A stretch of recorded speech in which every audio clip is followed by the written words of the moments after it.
Let's go. Welcome on in to a victory edition of the PHNX D-Backs podcast right here on PHNX. My name is Derek Montilla, often called the mayor of the city of Phoenix. This guy next to me is Mr. Electric, Shawn, and we will be joined by the one and only Thunderstick Jesse Friedman here shortly, coming to us live from the Seattle area, where he will be covering the All-Star game next week and covering the Home Run Derby, MLB Draft, all sorts of stuff. We got Jesse plugged in, but we are plugged in. And boy, do we have a lot to talk about. There was a lot of news going on at Chase Field today. And of course, there is no story bigger than Corbin Carroll miraculously returning to the Arizona Diamondbacks lineup today. Not Corbin Carroll healthy, not Corbin Carroll okay. Corbin Carroll playing in a baseball game and going 2 for 5 with 2 runs scored and an RBI. Yeah, I mean, I thought even in the best case scenario, there's no way Corbin plays tonight, right? No, like no you way. just gotta, you have to figure. Not even in the series against the Pirates. I would think even if he was okay, they would just sit him. On TPSP today, Totri and I were talking about do you even play in the All-Star game at this point? Like, that's not worth risking. And obviously, we had no real indication as to what his injury or lack thereof, I guess, was. Correct. But still, it just seemed like one of those things where it was just like you don't let him play. And so I was expecting that even if he was completely fine, you wouldn't see him play. Yeah, just as a precaution, right? It was because that's what happened last week. Quite the shock, yeah. And I don't think it was the right move. I didn't like it. I said it before the game. I didn't like it. And after what we saw in his last at-bat, I really didn't like it. Lots of people didn't like it. Not only did fans not like it, I got the vibe that even members of the media didn't like it based on the way that they were asking questions towards Torey before the game. Torey did provide an update on why he decided to put Corbin Carroll in the lineup. This is what he had to say. There were a bunch of things that we had to work through, and it wasn't an easy 20-second thing. Like, he feels good, put him in there. So there was a lot of people that were weighing in on this decision. There were a lot of people that were kind of guiding me as I was making out the lineup, and I didn't make it out until about 35 minutes ago. I did make it out without him in it, and I made sure the lineup was held until I got here and saw him and got this information. So the first checkpoint was the reading of the MRI. The next checkpoint was him taking some swings, and then we just kept piecing it together, and it just kept pushing forward in a really positive way. And then once the stinger sensation was discussed, we felt like it was full steam ahead that he's going to be just fine. So last night, we know what happened, right? Yeah. We know the swing. We know Corbin Carroll leaves the game. We also know that Jody Jackson reported, and then we saw on the broadcast that Corbin Carroll returned to the dugout kind of low-key in a hoodie. And obviously that was a good sign. We didn't know what to take from it because it feels like you're kind of jumping the gun to just immediately assume that everything is good because he's back in the dugout.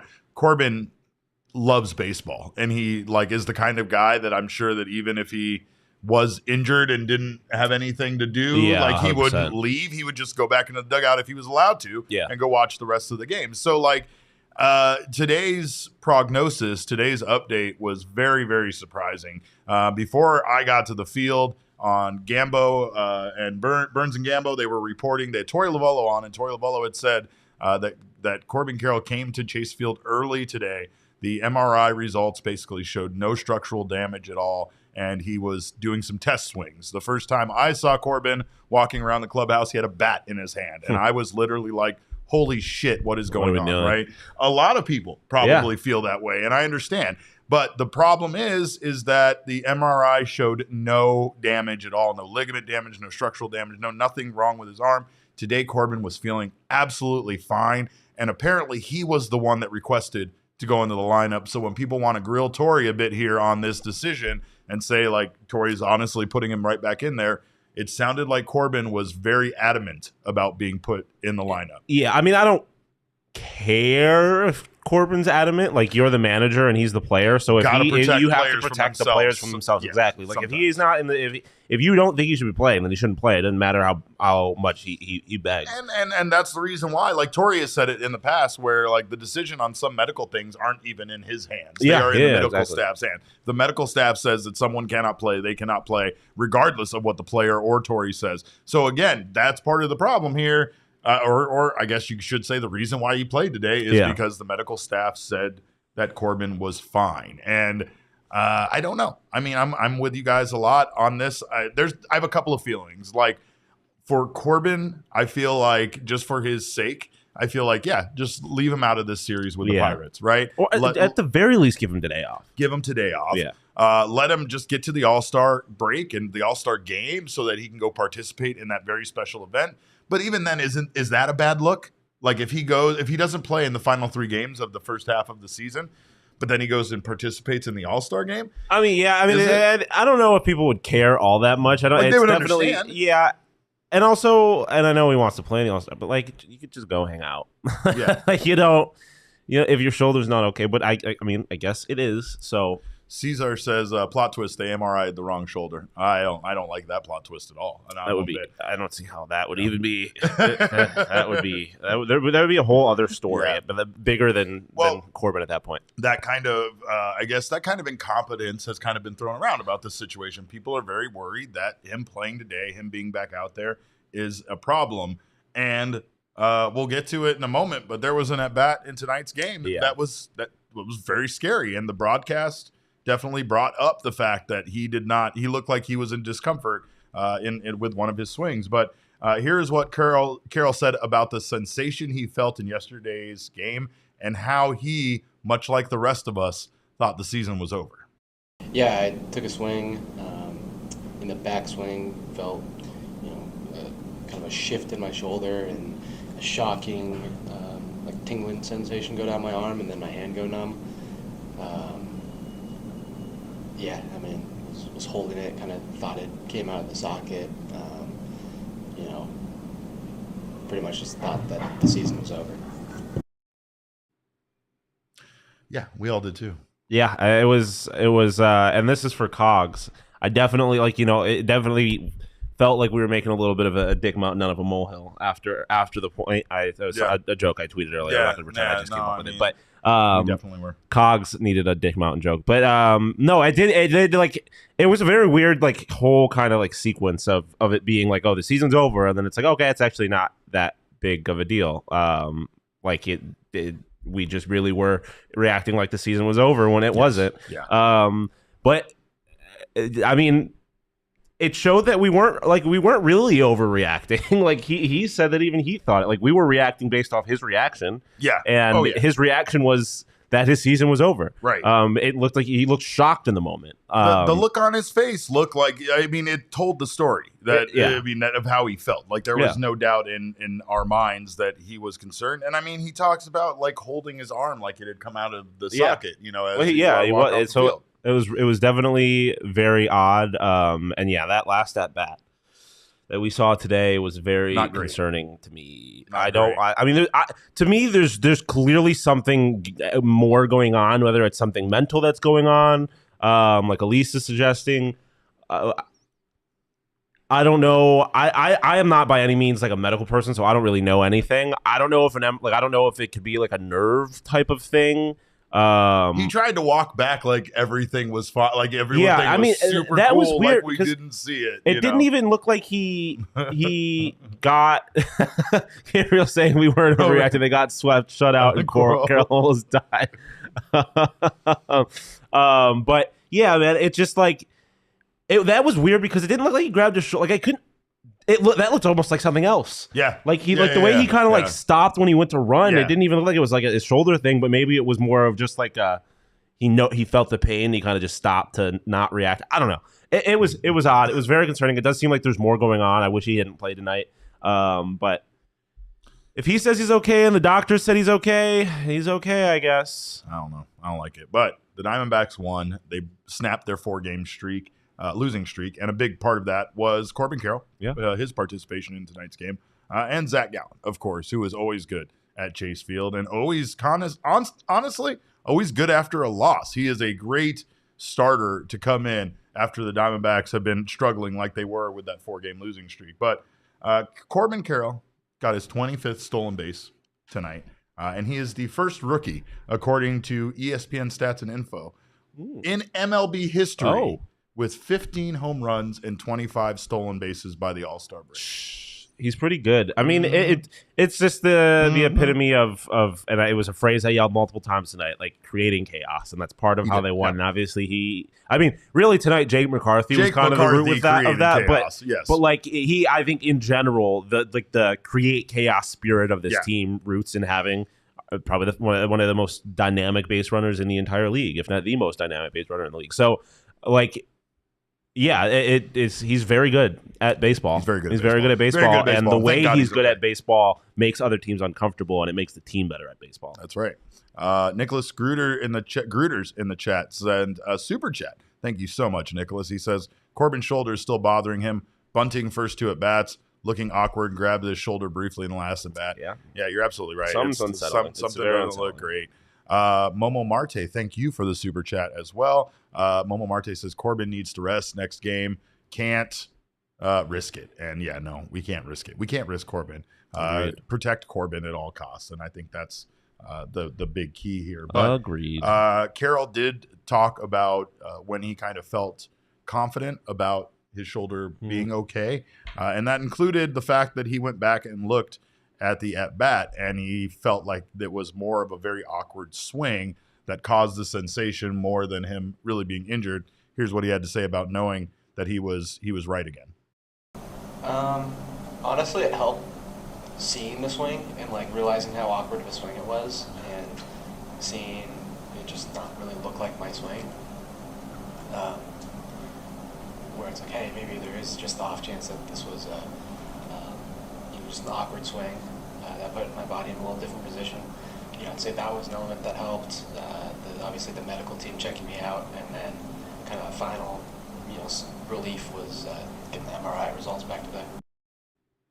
So, it sounded like he was very cautious, and Torrey talked about it too. But going through all the checks and making sure you're okay, like obviously he's not. And Nicholas brought that up with the bunts and everything like that. He did bunt. For a single and got on base. I believe that's where his RBI came from, right? So, he is able to do things, but it still doesn't seem 100%. I still don't see a need weird to have him out there when he's not. Right? It all looks weird. You got to hope that they just know better than we do. And I do think, we're all medical professionals. And obviously, Corbin Carroll wants to play baseball, but he's been through an injury with that shoulder where he has missed a significant portion of baseball. So I don't think he's necessarily going to put himself in danger of having to go through that again, because I think he is smart enough to realize that means even more missed baseball than having to take a few games off.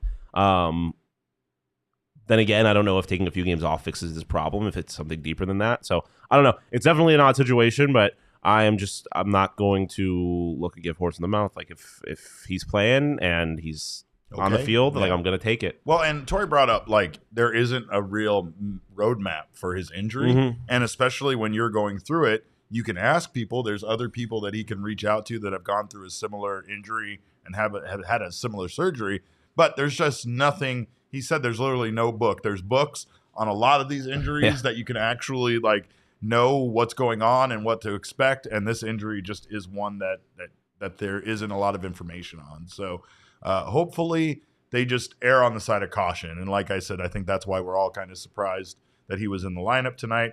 Diamondbacks did a great job offensively, but more importantly, Zac Gallen was Zac Gallen, and he has been incredible. He just continues to be outstanding at Chase Field, and like I said, after losses, his line tonight, he went 7 innings, gave up 4 hits, 1 earned run, no walks, 5 strikeouts.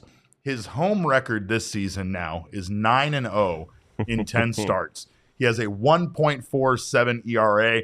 He has given up 11 earned runs in 67 innings pitched.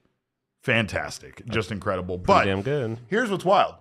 He is now, and this was coming into tonight's game, but he is the pitching after a loss. Yeah. He is 6-0. Now 7-0, and he came into it with a 1.96 ERA. I'm sure it drops it down probably more like a 1.92 ERA in those 10 starts that follow a D-backs loss. The team is 8-2 in those 10 games. So Zac Gallen is the stopper. When the Diamondbacks are struggling and they can't get things back on track, Zac Gallen has just been outstanding for this team. It's still wild. The road versus home splits for Zac Gallen is still something that scientists are going to study 50 years from now. But for the most part, it feels like this start cements Zac Gallen to be the starter in the All-Star game.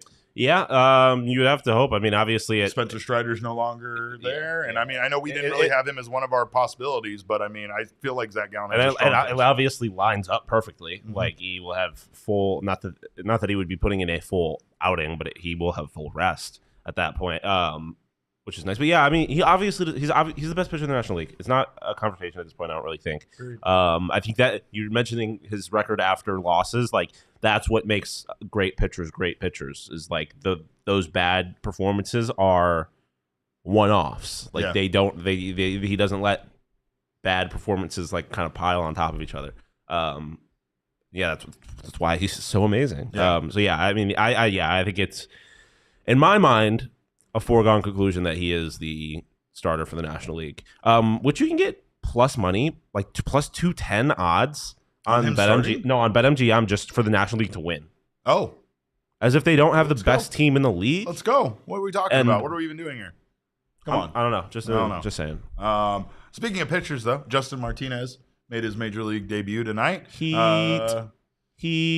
casually throws 102 miles per hour. But unfortunately tonight for Martinez, he wasn't able to do it in the strike zone very much. He's got wild heat. He got wild heat for sure, but he was mixing it up nicely. Me and Damon were kind of we had our jaws dropped a little bit at the idea of like seeing 102 and then getting an 88 mile per hour slider and a 92 mile per hour splitter. After you had Dick Mountain in the beginning of the game hitting people with 83 mile per hour fastballs. And then you had Damon creating monsters in a laboratory where he's talking about giving him Scott McGuff's splitter. And it's like, what are we even? That is why pitching is so weird. Yeah. Like this kid, Justin Martinez and Dick Mountain are doing the same job. Like they have the same job. Like they do the same thing, but in such drastically different ways. It makes no sense. Meanwhile, they shouldn't be the same. Dick Mountain's over here throwing a 70 mile per hour sweeper. What are we even fucking doing, and Dick? Then an 83 mile per hour fastball at the top of the zone that Evan Longoria is completely embarrassing himself on, just whiffing like it's nobody's business on. Whatever.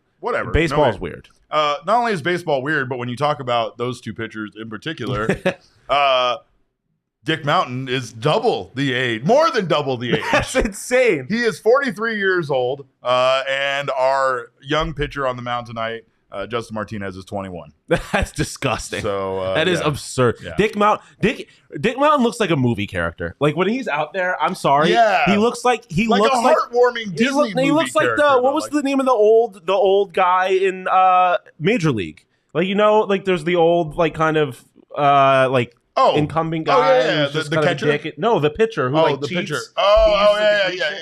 Yeah. That's how I felt about Dick Mountain. I can't remember his name. I'll have to look it up. That's all right. But the important thing is that we get as many Dick Mountain references in this. And yes, Cogs is right. We smashed Dick tonight. We crushed Dick. We absolutely demolished Dick Mountain. And the Diamondbacks get back right, which is something that they very much needed to do. Eddie Harris. Justin Martinez, again, not very good. I don't want to give that impression. This guy. Oh, yes. Eddie Harris. Let's go. That's what Dick Mountain reminded me of. But I do want to say, I believe very strongly in Justin Martinez's potential. I think tonight might have been a lot of excitement making his debut. He wasn't missing by a whole lot. But his that fastball, he could not get into the strike zone. And I did say a heartwarming Dick. I might have said that. But anyway, I don't know if I did. I'm going to have to go back and review the tape. But before we get on, Jesse, by the way, is joining us. And then once he's here, we'll be much more civil and much more well-behaved. Got to give our King Snake out because we are definitely not bypassing that like we did last night. Our King Snake is my purple hair brother, Lourdes Gurriel Jr. 3 for 4. Hey, put some respect on his name. MLB All-Star Lourdes Gurriel Jr. ASGLGJ. 3 for 4. 2 doubles that basically could have been home runs. They were off. There was a little bit more wind blowing inside of that airplane hangar. He did have 1 home run and 4 RBI. Just absolutely the catalyst behind the D-backs offense tonight. And I can't help but point out, I rarely I rarely don't wear a hat these days, but I went hatless tonight at Chase Field, and like things were tingling. Happened? You know, things were tingling. Saw me. Dick Mountain was tingling. Dick Mountain was out there. Things were tingling. This is what happens on a Friday night show without Jesse. But shout out to Lourdes Gurriel, All-Star, yes. MLB All-Star, and we got another All-Star, by the way, that we have to talk about. More exciting news, but before we get to that, we got to make sure you guys are getting down on making some money with a baseball promotion over at BetMGM with their Swing for the Fences promotion. You can get yourself some boosts and make yourself even more money. This guy is talking about 210 on the National League. If you get yourself 25% boost and add that on, easy. Dude, I'm throwing $20 on that. Let's go. Light work. Let's go. This is how you get some more money. You log into the BetMGM Sportsbook app on iOS or Android. You play the BetMGM MLB free-to-play game, Swing for the Fences, until September 7th. Be a batter, pick an area of the strike zone. You'll single, you'll double, you'll triple, you'll walker, you'll homer, or you pop out. But you'll get a prize associated with whatever you do, depending on the area of the strike zone you pick. And you can get yourself a bonus that must be used on MLB and expires in 24 hours. But get down on that today. And if you haven't signed up for the BetMGM app yet, use bonus code PHNX. There's a few different offers depending on where you live. But for our Arizona peeps, place your first bet offer and receive up to $1,000 back in bonus bets if it loses with BetMGM. Again, make sure you use that bonus code PHNX to get paid. Check out the show notes for full details. And now listen to Shane talk about the disclaimer. Disclaimer, 21 plus to wager. Visit BetMGM.com for terms and conditions. U.S. promotional offers not available in Washington, D.C., Mississippi, Nevada, New York, and Ontario. Gambling problem? Call 1-800-GAMBLER. Colorado, D.C., Illinois, Indiana, Louisiana, Maryland, Mississippi, New Jersey, Ohio, Pennsylvania, Tennessee, Virginia, West Virginia, Wyoming. Call 877-8-HOPE-NY or text HOPE-NY 467-369, New York. Call 1-800-NEXT-STEP, Arizona. 1-800-522-4700, Kansas, Nevada. 1-800-327-5050, Massachusetts. 1-800-BETS-OFF, Iowa. 1-800-270-7117 for confidential help, Michigan. Well, we thank you guys for being here in the PHNX Sports YouTube channel. If you haven't subscribed already, make sure to do so. Sign up for notifications. That way you don't miss when any of our shows go live. Leave us a little thumbs up. We got to highlight Nicholas saying Lourdes hit a 3-run jack off Dick Mountain. That can't go without being noticed. But again, baby, if you're listening on the audio podcasting side, this has just probably been gold for you. Leave us a review. We love that. Subscribe if you haven't done so already, and we appreciate all that. And all of you should sign up today for PHNX Diehards membership. Go to gophnx.com. Sign up today. You'll get your money back in goods and services immediately, and then you get all the other benefits and bonuses that comes along with it. This is middle school social studies. Yes, that's what I'm going for. Goods and services. We're also offering you a $50 gift certificate for pizza. How about that? Mike's. That's one hell of a service. We're giving you some ranch cart from Dobson Ranch Golf Course. Look, I know it's hot, but if you get out there early enough, getting a $50 gift certificate for Mountain Mike's a good, or like is it is it a service? Are we providing them a service or a good? We're providing them with. I think that's a good because you're giving them a certificate. You're getting a pizza back as a. Is the pizza the good or is the certificate the good? The certificate is the exchange of the goods. It's the means of getting the good. It's the means for getting. Either way, you're getting pizza. Rach gave us a super chat for $5. She said, I never thought I would hear the mayor of Phoenix say Dick Mountain so many times. Well, welcome to the PHNX Diamondback show. Can I go on a tangent real quick? Just not a tangent, but I just want to see if anyone else does anybody ever think in specifically Wheel of Fortune before and after category things. So all the time, like just now, I see Dick Mountain, and we were talking about Mountain Mike, so I instantly think Dick Mountain Mike's. Mountain Mike's. I think shit like there that. There it is. All the time. And I just don't know if anybody else lives that life. This isn't even a football podcast. And I'm giving him a touchdown. It's a home run. It's a dinger. It is. I should start saying them out loud more because it is a consistent theme in my life. Like every day, I'll think of something or I'll hear something and I'll be like, before and after. Yeah. Well, do you know Ryan Seacrest is hosting? I saw that. I don't know how to feel about that. But Ryan Seacrest, more money than God, I'm sure. I will tell you this, though. It won't take you more money than God to sign up for that diehard membership. Not only do you get all of this wonderful benefits from our partners, you get, of course, access to our Discord lounge, which is the best place to be an Arizona sports fan. You get Jesse's newsletter, full count, and all the newsletters for all the writers around here. So much more. So make sure to sign up today at gophnx.com. Join us. Become part of the PHNX family. And we have bad news to talk about.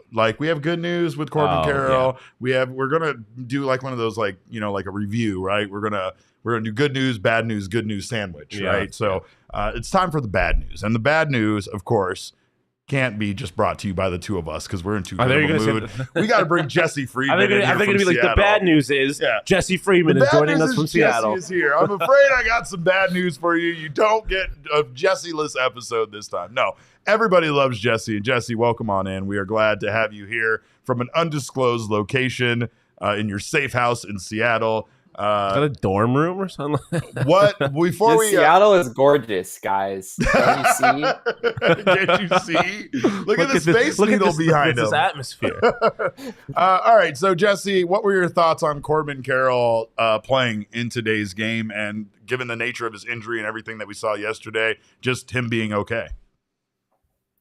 First of all, I think it's really ironic that we're in a situation today where like the entire Diamondbacks fan base is protesting not Torey Lovullo sitting someone, but Torey Lovullo playing someone. Oh, this is the upside down. Yeah, like it is a complete 180 from what was going on yesterday. Welcome Everything to Bizarro World. It's really weird, right? I mean, this is the opposite of what Torey Lovullo and this Diamondbacks coaching staff are known for, right? Torey Lovullo for a long time has been the manager who's giving guys days off that you feel they don't really need, right? Who's maybe taking a little too easy on guys at times.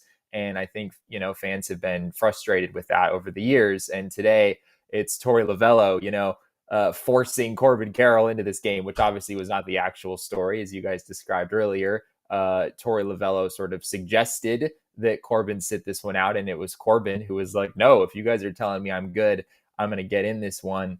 I have to confess, the only Corbin Carroll at bat that I was able to watch of this game was the last one. And that wasn't a good one to watch. I'm glad to see that you guys are maybe not quite as concerned about it as I was, because that was the only thing that I saw today. And it didn't look good. It looked like he certainly felt something there, and it looked like he was sort of hiding it, kind of like they discussed on the broadcast. Like he sort of touched his shoulder for a second, and then it was like, oh no, I can't do that. Like Torey's watching, they're going to remove me from this game. People are going to freak out if I do this. So it wasn't a good look there. And I know a lot of people are still wondering whether the Diamondbacks made the right decision in having Corbin Carroll start this game. And I think that's a pretty valid question. I mean, you're right, because I mean, we joked about it, but it really did look like when he got out at first base and was running back to the dugout, like he was the epitome of just like, be cool, just be cool. Everything's fine, because like you said, we know how long Torey looks at people in the eyes when he thinks they're lying about being injured. Can you imagine how long Torey would have like stared into his face if he even winced just a little bit more? That would have been the rest of the game, maybe. I mean, it's just, it's concerning because, like we said earlier, you really can't let the player make that decision. However, when all roads, all signs are pointing to him being fine, and he says he feels fine, and every medical test and every diagnosis you've done to him or gotten says he's fine, then, what do you do? Yeah, I mean, it's also interesting. I think I've seen a few people tweet after the game from Torey's post-game presser that Torey has already said that Corbin is going to be in the lineup tomorrow, and that he was told by Corbin that he feels great and everything's okay. And it just feels like, here we go again. All right, Corbin Carroll's in the lineup tomorrow. And it's just like, since when was this the case, right? Since when was this the case where, it sort of always felt like if guys ever tweaked anything, if there was any small thing that popped up, you would sort of expect to see those guys out of the lineup the next day. Just give them a day, play it safe. That's generally been Torey Lovullo's philosophy. And it just seems like that's not really the case here, I guess, based on what you guys were saying earlier. If the medical staff says what the medical staff is saying and there's really nothing to be concerned about, I guess we don't have the full picture here. But it is a pretty weird look right now for the D-backs. We also brought up yesterday, or in the chat, you guys brought up, I think Nicholas Gruters is bringing it up again, his follow-through and the one-handed follow-through. Torey was asked about that. Yeah. And Torey actually said that in many cases, he went back to look at video to see if Corbin was doing the one-handed follow-through a lot. And he said it was, in many cases, not, that it was a two-handed follow-through, and that it was just in, like, the instances of a slider or a changeup that might be outside of the off the plate, and Corbin's kind of reaching maybe some of those home runs that we've seen where it's kind of some opposite field power that doesn't look like he has any business actually hitting it for a home run when he does. Like some of those have the one-handed follow-through. But our friend Jack Summers, he had a hard time finding too many of the two-handed follow-throughs. And it sounds like that Corbin, of course, Corbin was asked about it as well, and he said that you just can't think about that kind of thing at the plate. Would this be like an entire readjustment for him that could potentially sink his production if he does try to like switch over to a two-handed follow-through that he's trying to purposefully make sure he does all the time to not injure himself? Yeah, I mean, from what Jack said, it sounds like that was something that Corbin tried in spring training of last year, and he just like couldn't really get used to it. It seems like a pretty tough adjustment to make mid-season. Maybe you have a whole off season to get used to it. You could do that. It doesn't seem on paper like a big change to make, but mid-season for a guy who's having the kind of season that Corbin Carroll is having right now, I don't know if you want to make that adjustment unless the medical team says it's absolutely imperative. And at this point, it doesn't seem like the medical staff is saying that at all. The medical staff is saying everything's fine and he can just keep playing. So maybe that's something they revisit in the offseason if they're concerned about this being a recurring issue. But for the time being, it just seems like an unnecessary risk with the success that he's had so far this year. I asked this question earlier, and Tony in our chat brings it up as well. He says it would be a bad look if Carroll sat out this series and played the All-Star game, in his opinion. Do you agree with that? Do you think that that would be an issue if they just sat Carroll until the break and then he did play in the All-Star game as technically his first game back instead of, let's just say he skipped this game and the other two games of the series with the Pirates? I think that's a pretty fair point, honestly. I think that would be sort of a weird look. I mean, maybe if just medically it lined up that way, like, hey, he needs these 2 days off, and then, by the time we get to Tuesday, he'll be all right. I wouldn't want to read too much into that. I think that's totally possible, and that wouldn't be something to make a big deal over. But yeah, if the D-backs are like saving him for the All-Star game, the optics there are pretty weird. I am in full agreement with that. I don't think, even though this is a huge opportunity for Corbin, obviously the chance to return to his hometown as a rookie, start in the All-Star game, it's incredible. As they talked about on the broadcast today, I mean, he's probably going to have to wait 30 years to get this opportunity again. Yeah. Frankly, he's not going to have this opportunity again unless they have the All-Star game in Seattle relatively soon. So, you want him to have this opportunity, but at the end of the day, the Diamondbacks are in the middle of a playoff hunt, and they have bigger and better things right now than Corbin Carroll playing in the All-Star game, which is exactly where you'd want to be at this time of the year, right? If you get to this point in the season, you want to be at a place where the All-Star game is cool, and we want Corbin Carroll to have that opportunity, but it's not an ultimate thing right now with where the Diamondbacks are sitting in the standings. There's a bigger prize at the end for this team right now, and that's their focus. But there's still these moments that you just can't bypass. You can't have these regrets in your career that you didn't get a chance to participate in something that's as personally fulfilling as it would be for Corbin Carroll to start in his first All-Star game in the town that he grew up in, the town that we got that adorable picture of little baby Corbin, in that glove that's still there. He said he's going to try to fit in the glove, Jesse. I need to see him try to fit in that glove again. But I mean, you have to assume he would go even if he was hurt, right? Like he would go just to hang out. Well, he's still an All-Star. It was interesting because we have, we'll get to that in a second, but Perdomo was talking about what his plans were for the All-Star break, and it sounded like he was just going to stick around here in Arizona and eat a bunch of fast food, which is hilarious to me. Rock on, we have awesome news when it comes to Perdomo's All-Star, but like I said, this is a good news, bad news, good news sandwich. And the good news here is that Corbin Carroll is okay and he's playing. And like Jesse said, he is going to play in tomorrow's game as well. Tori sounds very confident about that. However, kind of overshadowed here by the Corbin Carroll news and about everything else that's gone on today, we have word that Drey Jameson, as part of the roster moves today, was placed on the 15-day IL. And Jesse, I know you weren't there. I know I'm going to tell everybody this. Jesse is so furious he was not here at Chase Field today, because this day was it was only the news. most eventful media day that ever. It's the PHNX journalist curse. Yeah, every really time is. you leave, something it happens to Craig all the time. Every time you leave is when news breaks. But as we know, yesterday Drey Jameson had that moment where he was checked out on the mound. Apparently, he was having some cramping in his wrist, and we were told yesterday that that's the reason why he wasn't feeling well. But he continued to pitch during his outing, and apparently this has gotten worse. There is some forearm tightness. There is some. He's placed with elbow inflammation. Whenever you start hearing these words, they start to formulate a path to Tommy John surgery. And unfortunately, Lovullo's comments today did not do much to make us think otherwise. Here's what Lovullo had to say about Drey Jameson's injury. Yeah, so you guys have those moves, right? So I'm kind of kicking myself today. I've learned that if it's an elbow or shoulder, 0 questions asked, you're coming off the mound. I was told by the group that it was a cramp in his wrist. He's had experience with cramps in the past, and some throw a ball, and it came out good, and Drey said he was good. So the news wasn't so good this morning. There was some tightness up in the forearm area, and at that point we felt like it was the best thing to do was to put him on the IL and let him rest up and get him evaluated. So he felt good.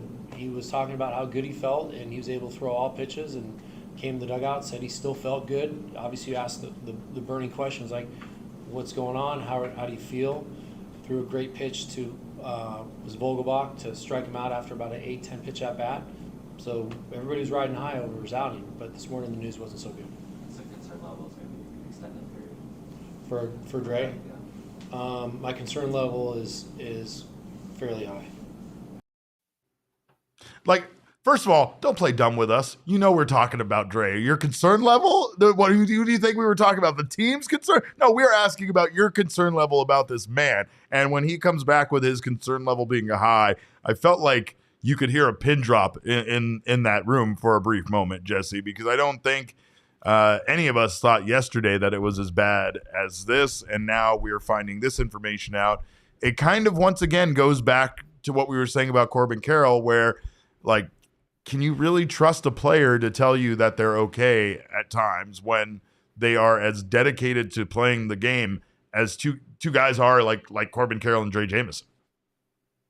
Yeah, I mean, it sounds like this was somewhat unavoidable. I mean, it sounds like the news that Torey got today was very different than what was presented to him on the mound yesterday. Like a wrist cramp, I could see how the Diamondbacks wouldn't really be all that concerned about that in the moment. Maybe the communication on the mound just wasn't ideal there, and there was some information that was missed. But yeah, I mean, the optics for the D-backs training staff right now are not great. I don't think they necessarily deserve that, because I think they're doing their job and they're probably doing it well.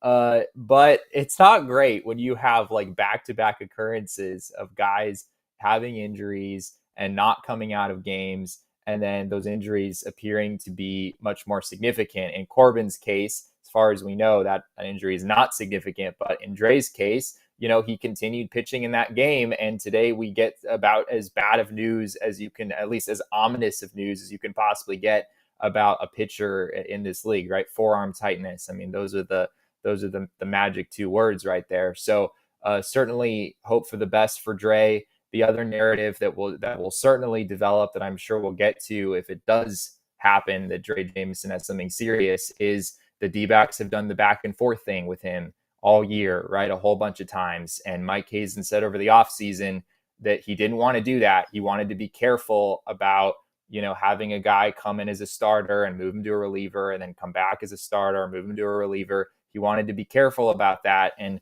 I think the D-backs have played by some rules. They have a system that they follow, but this is still something that's a little unconventional. They have had Drey make that switch multiple times. And even if there's no way to know for sure, you have to at least wonder, is that potentially playing a role in whatever injury Drey Jameson has?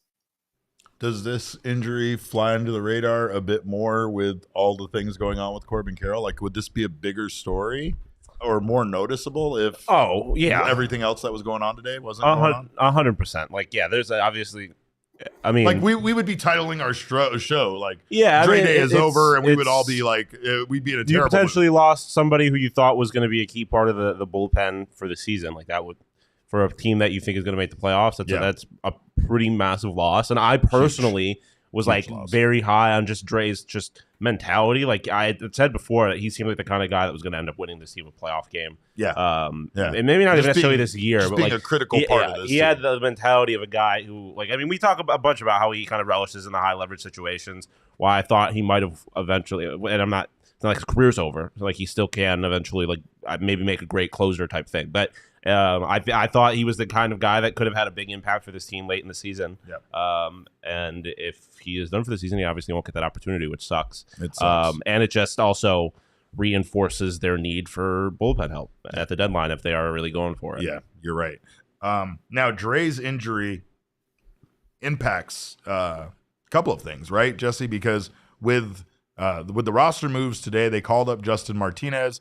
They called up Dominic Canzone, which is very exciting. They sent down Dominic Fletcher, and they place Drey on the 15-day IL. An MRI has not been done yet, but they are still waiting the results before they decide on what's next with Drey. Obviously, that's coming soon. He wasn't in the clubhouse, or at least I didn't see him in the clubhouse or at the field today. So it feels like tomorrow's start, which we know now is going to be a bullpen start, which we'll get to here in a little bit, like that decision and a lot of other things, we're all kind of hanging on, the information they get back.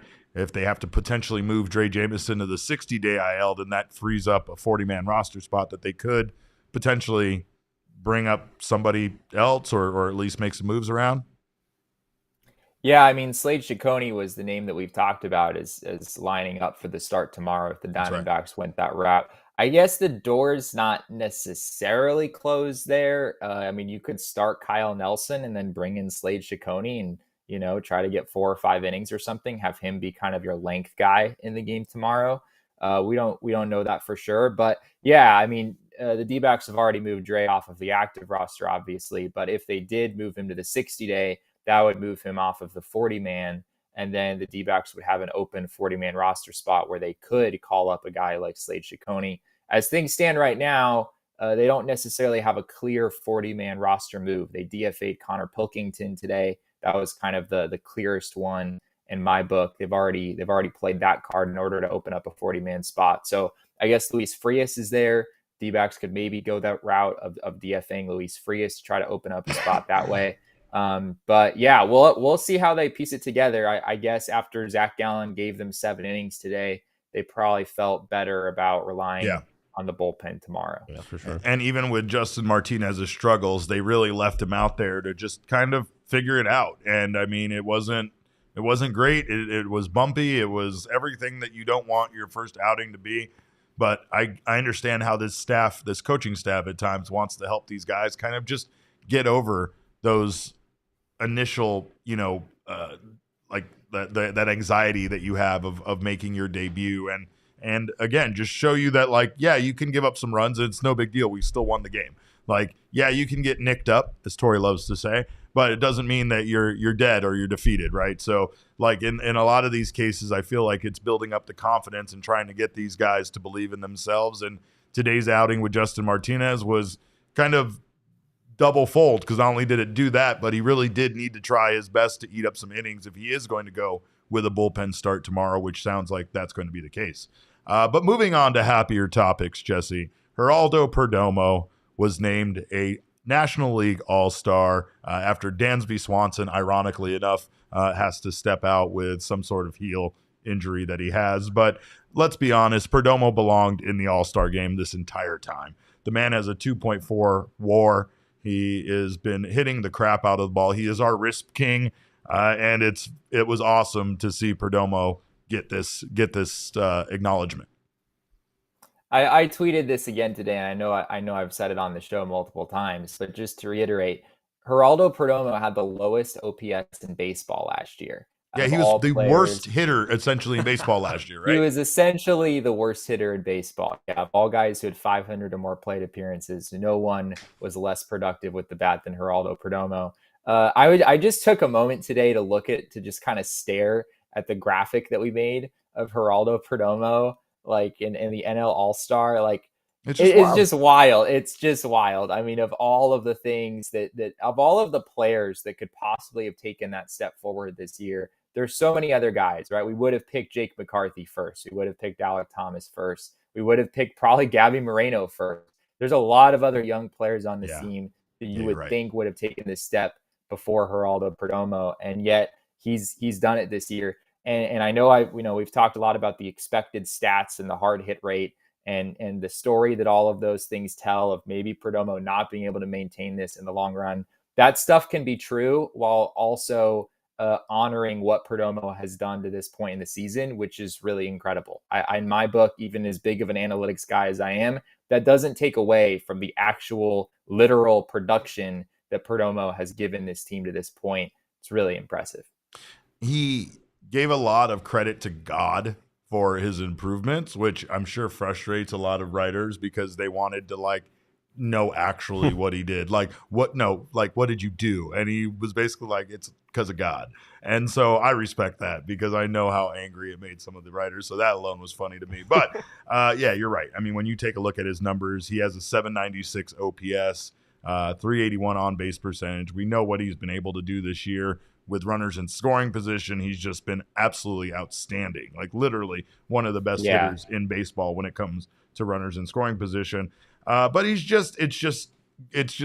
just such a great thing. He's just such a great person. Jesse and I see him out there always taking, fielding practice, and he's out there in Suns jerseys taking practice, and he's out there in purple wigs, and his mood is infectious. He's always just a very joyful person that loves playing the game. It's kind of like his infield mate Cattell, with how much Cattell looks like a kid at times out there playing the game and just having a fun time doing it. But there's just something about Perdomo that is incredible. Another incredible thing was he told us today in the press conference that his mother had a dream that he was going to be an all-star. Not 10 years ago, not 2 years ago, not last week. 2 days ago, his mother had a dream. And what's funny is he explained that his mother knows very little about baseball. She's never been to one of his baseball games at Chase Field, ever. She's never seen him play on a major league level. So hopefully he's trying to change that and get her over here for the All-Star game. But it sounds like it might be some issues with travel. But here's what he had to say about his mom's dream and how he interpreted it being about him playing in the All-Star game. My mom called me 2 days ago. She had a dream I was in the an All-Star game. She don't know how to explain it to me because she don't know anything about baseball. But she saw me with a bunch of my teammates and a lot of other players and a lot of media, and it was way loud. I had some fun there. I imagine what she tried to tell me, but I said, man, well, it's maybe next year, maybe in 2 years. I didn't expect that. So I just called her too, right away, and told her. She was crying too.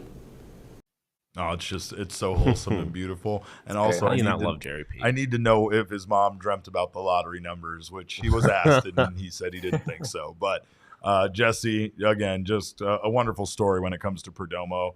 And honestly, a wonderful story for this team. They now have 4 All-Stars in this year's game, which is a credit to how well they've been playing and everything that they've accomplished in the first half. Yeah, I don't know if they really got the 4 All-Stars right, but the D-backs did get 4 All-Stars, which is kind of 3 out of 4, 3 out of 4, right? Number you were shooting for from the beginning. You're still mad Cattell's not in there. Yeah, Cattell definitely should be one of them. But I do want to acknowledge the comments in the chat about Francisco Lindor and how Mets Twitter was just utterly in shambles today when the announcement was made. And the problem, what they're not understanding, is that Geraldo Perdomo got in because of the players' vote. Ken Rosenthal reported that. And the players' vote, we heard this with Ketel Marte as well. The players' vote happened, I think, several weeks ago at this point. Yeah. And if you look at a current comparison between Perdomo and Francisco Lindor just had a pretty decent series here at Chase Field against the Arizona Diamondbacks. He went like we fucking watched it, Jesse. We know home runs the other day, and those numbers, none of that had happened when those votes were cast. So Mets fans, I don't think quite got the memo on that. I do understand their point, but just the way that this process works, Perdomo at the time that those ballots were cast was clearly ahead of Lindor at that point. Well, I know you've been in Seattle only for one day or less than a day. Have you eaten any seafood yet, or have you ridden on a boat yet? Anything, any Seattle-y stuff?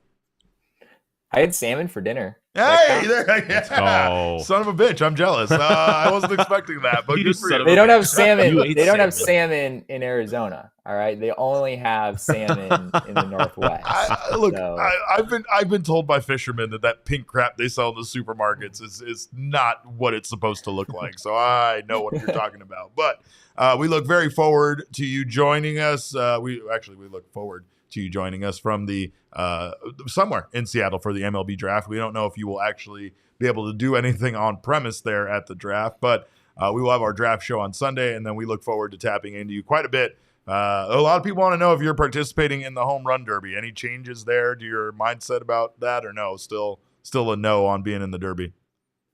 Well, they do have a high school home run derby, and a lot of people tell me I could pass for a high schooler. So I'm thinking about trying to bring home that gold. We need to get you in the celebrity softball game. Yeah, that's my favorite event of the week. That is my event. If we could get Jesse in the celebrity softball game, that would be the greatest thing of all time. Of all time. I want to have a. Do we have any we need to have a charity softball.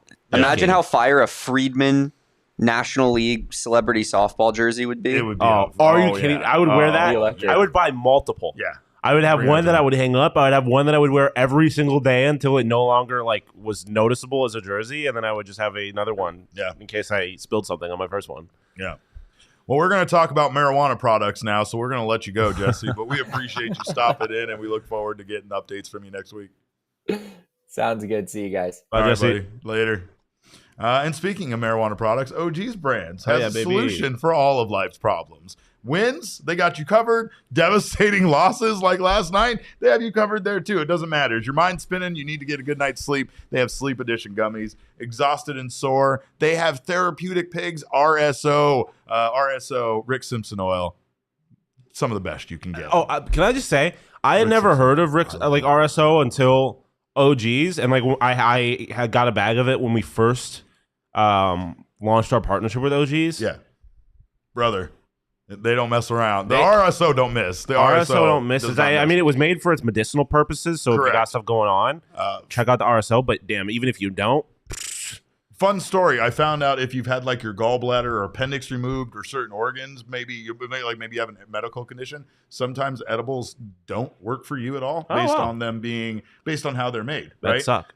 RSO apparently solved that solution, and RSO will still provide you with a lot of benefits. So, dude, RSO goes crazy. If you've ever been one of those people that says I've taken edibles and they did not work on me, try some RSO for sure. And also try the wonderful variety of flavors that they have to offer over at OG's Brands, because they are delicious. They're all about making a delicious edible that gets you exactly where you need to go. Flavoring life is what OG's is all about, and they make it so easy with their wide range of flavors and functions. No matter what it is you need, OG's has a gummy for it. Check out OG's online at ogsbrands.com.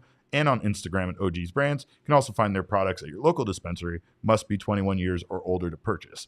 And also, speaking of being 21 years or older, we have my favorite beer back in stock here at the office. It's the Joy Bus Wow Wheat. And I will be making sure that I get to as Eric many of these. has shoved a bunch of them down his pants. Oh yeah, trust me. Like 4 of them in his. Did you see his backpack? Yeah, I'm even more. Don't look in my backpack. I've told you guys that. Leave my backpack alone. But of course, Four Peaks is the official craft beer of the Arizona Diamondbacks. So no matter which brand, which flavor of OGs you enjoy, you have a favorite one. Do you have a favorite? OGs or I'm sorry, I said OGs. Four Peaks. Sorry. Favorite Four Peaks? Yeah. I mean, it depends on the setting. My go-to, no matter what. I mean, the WoW you can never go wrong with outside of the WoW, because everyone says the WoW and I got to be different. Yeah. Golden Lager, love it. Golden Lager, love it. Wow. I think it's slept on. It doesn't get talked about in the conversation. Golden Lager goes crazy. Yep, it's a great just drinking beer. Yeah, absolutely. So check out all the variety. that Four Peaks has to offer. And at Chase Field, make sure to check out the Four Peaks Draft Room, located on the suite level down the first baseline. It is a fantastic place to eat, drink, and be merry, and obviously also watch Arizona Diamondbacks games from. And if your seats suck, you can go watch the game from there, the whole game. They won't even kick you out. You can just get a beer and enjoy yourself. Also, check out our D-backs takeovers. Check out the events page in our show notes to find dates and tickets. Our future events, we will be meeting up at the Four Peaks Draft Room, so make sure to join us there. If you are a teacher, don't miss out. There's not a lot of Teachers Tuesdays left, but they are back at the 8th Street Pub, and every Tuesday through July, bring a valid teacher ID and receive $4 pints of Kilt Lifter, Wow, Hazy, and Hop Knot. Check out at Four Peaks Pub to keep up with the latest. Arizona's hometown brewery. Must be 21 years or older to drink Four Peaks, and please drink responsibly. Good one, Albert. That's a deep cut. That's a very throwback. Deep cut. That's a throwback. So appreciate that. But we had more good news. I know we tried to get that good news sandwich, bad news sandwich out there, but we also had Dominic Canzone arriving today, like we talked about. He was one of the roster moves the D-backs made. He was called up before today's game because basically he's just been absolutely raking for the Reno Aces. He's pretty good. Canzone's numbers in Reno this season, he's slashing 354, 431, 634 with a 1.065 OPS. What? Yeah. Pretty good. So the Diamondbacks kind of are looking at times, especially with the way that Mets series went for just an offensive jolt, right? Yeah. And Canzone might absolutely be that for them. He wasn't in today's game, but we did get a chance to talk to him about getting called up and what the last 24 hours have been like for him. And of course, like they are for any rookie getting called up, it's quite the whirlwind. Feel like to get the call? It's exciting, man. All I want to do is just help this team win, and it's just one of those things where it happens so sudden. You just you're in shock at first, and you kind of just go with it. You arrive in Arizona, and you see all the guys, and you just have a smile on your face. When did you get the news? Last night after the game, probably 30 minutes. I was just chilling in the clubhouse, so it was a great feeling. Lolly got me pretty good with just asking some questions, so. It was a really cool experience. How do you tell you? I'm not going to go into too much detail. I'll leave it up to your imagination, but another time maybe. Gotcha. What time did you get here? Did you get any sleep last night? I guess is my question. I don't think a lot of people get sleep on the day they get called up, but a couple hours is plenty. What was the other question you got? No, that was it. That was good? Okay. Who were some of the first people you told? Just mom and dad, of course. Yeah, definitely just family. Friends that I went to OSU with, played with at OSU, and then just some high school buddies that I was close to. So mostly just family. They're all scattering around right now, trying to find tickets, trying to find a place to stay for the night. So it's a lot going on, but it's all fun. When you let them know, is it straightforward? You kind of play it up a bit with them? Well, they were all sleeping, so I woke them all up, and they were groggy to say the least, but they were ecstatic, and they were looking for flights right away. So again, just another amazing experience to be able to tell your parents that you're a big leaguer. a lot of craziness. I think this is his mom, Amy. She sent us a tweet that said he got the call at 1:15 a.m. Huh. So, or I'm guessing that's when they got the call from him, is what she's meaning. She said they rented a large Airbnb here in town. Oh yeah. They flew in with the fam, 6 of his friends from grade school and their girlfriends. They're all staying together. Sounds electric. That's just electric, right? And I mean, what a reason to call off of work and to fly into Phoenix, Arizona, and also, to see your friend make his debut. What a reason to just spend a bunch of money. Like there is very few times in your life where you get to be that rash and just be like, fuck it. It doesn't matter what's in my bank account. I have to spend this money right now. Oh man, if I would have known this a month ago, then I could have scheduled this better. Yeah, there's no scheduling this shit. Sorry, bro, I can't be at your MLB debut. Yeah. Like, no, if you can't eat for a few days, that's just how it has to be. And that's cool. Like that. Your friend's got MLB debut money now. He'll buy you a meal or two. Actually, fuck that. Yeah. I mean, brother, this is my Venmo. If you want me there that bad, buy me my flight. Buy me my flight. Here's the link to the Airbnb I want. Book it. No, you're not wrong. You're not wrong. But again, we had some more discussion again with Torey Lovullo when we talked to him about Dominic Canzone being called up. We also asked Torey about what he's going to do for tomorrow. Again, now we have that news after tonight's game that they will be starting Kyle Nelson. So that's the other. There's our probable starters. Name. The other, yep. Shawn has figured out that this team is odd with There's too many name pairs. Multiple name pairs. Multiple Dominics, multiple Zacs. Zacs, multiple Nelsons, multiple Kellys, multiple, and I think I forgot, just left one out. He's not a D-back, but there's multiple Gurriels as well. Well, yeah, there are multiple Gurriels, yes. Aren't they related, though, to yeah, they each are other? just brothers. Yeah, right. But it can get confusing. There's also multiple Fletchers. There's also multiple Martes. What are we doing here? Now we're breaking the rules a little bit. But look, Ryan, or exactly. Ryan Nelson, Kyle Nelson, the Nelson boys. Kyle Nelson will be starting for this team, and again, not super confident about either of these games now, and we still don't know who the Pirates will be starting in Game 3. But with Zach Davies in Game 3 and Kyle Nelson, and Kyle Lewis, yep, dude. Multiple Kyles. God damn it. This is blowing my mind now. I'm saying. But overall here with the bullpen start, I mean, obviously you have a couple of guys that are rested. There were guys that did not pitch today. You still have Scott McGuff. You still have Andrew Chafin. The only pitchers that were used today were Miguel Castro and Justin Martinez. So the Diamondbacks bullpen should be okay for this game. And then you have the All-Star break after that. So you can completely tax your bullpen over the next 2 days. And it's fine because you're going to recover from it afterwards. I still just think that the Diamondbacks really do need to end this first half on a high note. Yeah. And man, again, this is so petty of me, but I can't tell you what I would give to see the Diamondbacks win as many games as they did in 2021 in the first half of 2023. Like, that's just crazy. And they are now one win away from that. So if they do win this series against the Pittsburgh Pirates, that's exactly what we will be looking at. A team that has won either the same amount or more games than they did in the entire season of 2021 now this year. So it's just crazy to me. Yeah. I mean, the team is very good. And yeah, like we were talking about it a little bit yesterday about why this series felt so important, despite the fact that it was just a series against a team that's not that great. Like, you wanted to have that great momentum going into the All-Star break, and I think obviously this win puts you in a pretty good place to do that. Obviously, this win won't mean a whole lot if you shit the bed in the next two, but I feel like this is big on getting them back on track for sure. Do we have an All-City division update? Because you know what? We're already feeling pretty good about ourselves. Is there any way that we can just kind of like knock this out and make it? These guys are all losers. Like, I'm sorry. I don't care. All-City, you guys are losers. Can we throw it up there? I don't care. Losers. I want to look at it. Look at this. No, I'm saying I like looking at it too because I love looking at it. There are a bunch of losers and we're winners. Yeah. That's the way it works. We wake up and piss excellence. Yeah. They don't know shit about that. We play for rings in the desert. Just saying. Yeah, that's it. Saying. Just absorb it. For the audio listeners, the Diamondbacks are 9 games in front of CHGO Cubs, 13 and a half games in front of the CHGO White Sox, and 17 games ahead of the DNVR Rockies. fuck that up. WHO. Who?